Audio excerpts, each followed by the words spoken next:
Canada is not in a good place right now, and many people feel that this country is broken.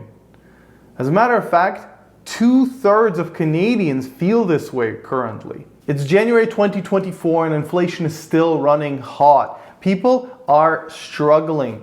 According to a research organization from York University called the Homeless Hub, homelessness is up and projected to double over the next 6 years. Food bank usage has hit all-time highs across Canada. Healthcare is strained beyond belief. According to the most recent Global News article, ER doctors themselves are admitting that the situation from coast to coast is horrific and inhumane. Police department is contending with budget cuts and begging for more funding. It currently takes 22 minutes to respond to the highest priority emergency, which is essentially a life-threatening situation. And it could get worse. Auto thefts are at crisis levels and one car is stolen every 6 minutes across Canada. And according to this article from Global News, public transit is facing a crisis of violence. And that is not surprising since these days it's currently filled with homeless and mentally ill. On a personal level, Canadians' financial situations are deteriorating rapidly. According to a Q2 2023 industry report from TransUnion, delinquency rates for all credit products such as credit cards, auto loans, installment loans are up across all provinces in Canada except for one. An average credit card balance in Q3 of 2023 has reached $4,265, which is double the credit card balance from the third quarter of 2022. As for housing, between multi-decade high in interest rates plus the new budget proposed by the Toronto mayor that sees property taxes going up 10%, it's gotten so bad that homeowners are forced to rent individual rooms just to be able to keep a roof over their head. Can many of the issues that I mentioned in this video be blamed on immigration? In a country where seemingly everybody is an immigrant, have we gone too far? In my opinion, this is a complex interplay of issues. However, I do believe that immigration is the largest contributor. In today's video, let's dive into Canadian immigration crisis and break it down by the numbers.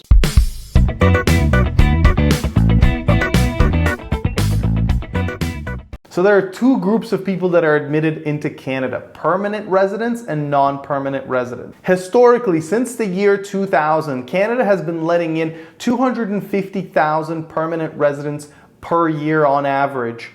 In 2022, this number has skyrocketed to 450,000, and the official government targets for 2025 and 2026 are set at 500,000. This is doubling the 20-year average. The NPRs, which is non-permanent residents, tell an even crazier story. Just have a look at this growth chart.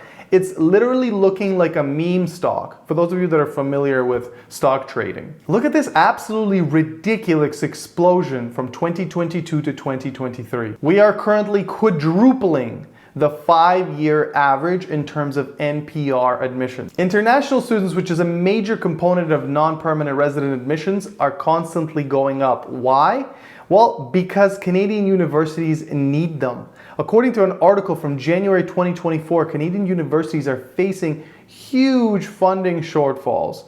10 out of 23 universities, so almost half, are forecasting budget shortfalls, which means they're either cutting programs or going to beg government to cover the shortfall. As a result, the current inflows of international students are 3 times the 2010 number. So altogether, there's a new person entering Canada every 24 seconds, 14 flights full of newcomers a day, and Q3 2023 just set the fastest pace of population growth in any quarter since 1957. Canada is absolutely addicted to new inflows. The Liberal government under Justin Trudeau has done everything they can to increase immigration inflows. Sometimes I wonder why they haven't responded by trimming immigration as any sensible person would. But unfortunately, Canada's in trouble. With an aging boomer population, immigration provides a demographic balance. Canada's fertility rate right now is absolutely tanking. Here's an article from the National Post where Stats Canada has warned that recent downturn in Canada has been so sharp that if the current trends continue, Canada could soon be ranked amongst the lowest fertility countries on earth. Plus, newcomers pay taxes, they boost the city's budgets, and they fund infrastructure projects. The way the current Canadian government sees it is the more people they add to the country, the more fuel there is to the fire to boost the economy and make sure the GDP remains positive, because at the end of the day, no politician wants a recession on his track record. That will most certainly not get you re-elected. So the floodgates remain open. They remain open despite the fact that if you dig a little deeper, you realize that Canada GDP per capita, which is essentially economic contribution per person, equals to that of a state of Alabama, one of the poorest states in America. Can this go on much longer? Maybe. It seems though that people are starting to wake up and stand up for themselves.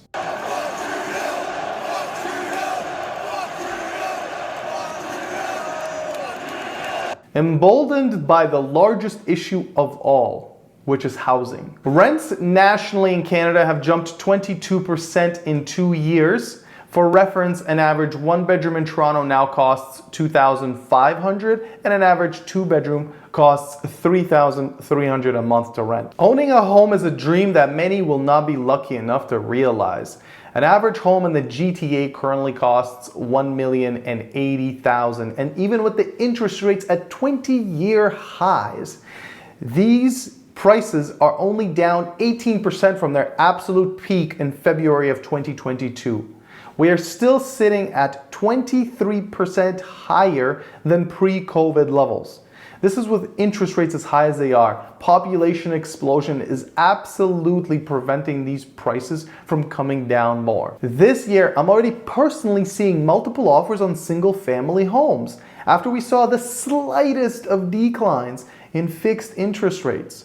People are already coming out and competing for homes. Can you guys only imagine what the situation is going to be in 2 to 3, hell, maybe 4 years once the interest rates normalize and all of these newcomers get their PRs? The housing market will rip. To make matters worse, Canada is in a constant state of housing deficit. According to the report from the National Bank, Canada's hit all-time high housing start deficit, which is one housing start for every 4.2 people entering the working age population. This is the worst stat on record. So what is Canada's future? Can the new government save us? Despite the fact that I believe that Pierre Poilievre will be Canada's next Prime Minister, as he should be, I don't see his government closing the taps on immigration. It will be absolutely economically devastating and will most certainly guarantee a deep recession. The best scenario we can hope for is an immigration reversion back to the 20-year average for both permanent and non-permanent residents. We need a housing plan that streamlines development, removes lags, opens up land, and provides financial incentives for builders to build. Under the right leadership, I believe in a positive future in Canada. Steps are already being taken, even by the current government, such as the one announced on January the 22nd, which is capping the number of international student admissions for the next 2 years to 370,000. Keep in mind though, this cap is still 2 times higher than the admissions from 2014, but it's a step in a positive direction. When it comes to housing in this country, I suggest that we all come to terms with the fact that housing in Canada will always be unaffordable. I firmly believe that housing is the best investment one can make in Canada to guarantee their financial future. Thank you guys for watching. I hope to hear your thoughts and opinions on how we can fix the myriad of issues I've mentioned in this video. Leave your ideas in the comment section and I'll see you guys in the next one.